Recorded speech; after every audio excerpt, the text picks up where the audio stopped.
In this video, I will show you how I adjusted the Zoe dress pattern to an open front tie version. In fact, you can use this tutorial to turn any top pattern that is for non-stretch fabric and had originally a closed front. I will start with the back piece. Originally, this one has an opening in the middle seam and therefore is cut in 2 pieces.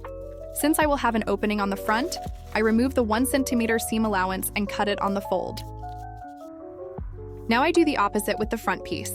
I add 1 cm seam allowance to the middle seam and cut it as 2 separate pieces. I will now move on to create the patterns for the facings. The creation of the back neck facing is very easy.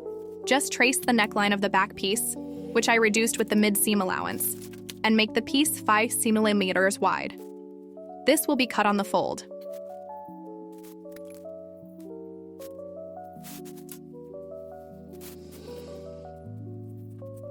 The front neck facing will run from the neckline until the bottom of the split.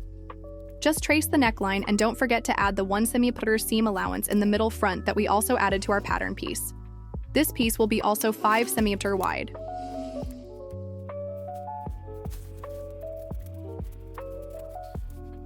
Now I create the pattern piece for the lapel. This piece will ensure that there is no skin showing between the front mid seams after the bows are tied. This piece is just a rectangle that is as long as the front mid seam and 6 cm wide. I cut 2 of these.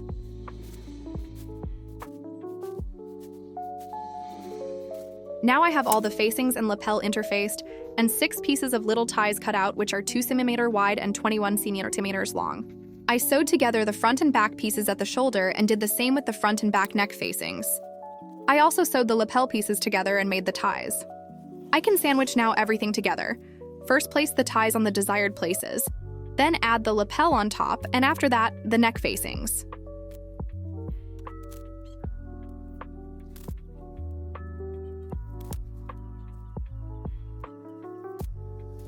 I do the same on the other side, here without the lapel piece.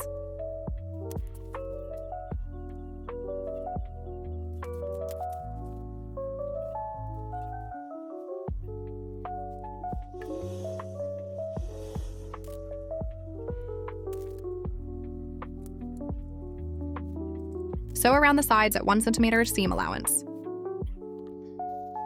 The fun part begins here. I can turn now the facings inside. After a good press with the iron, it all looks fresh and crisp.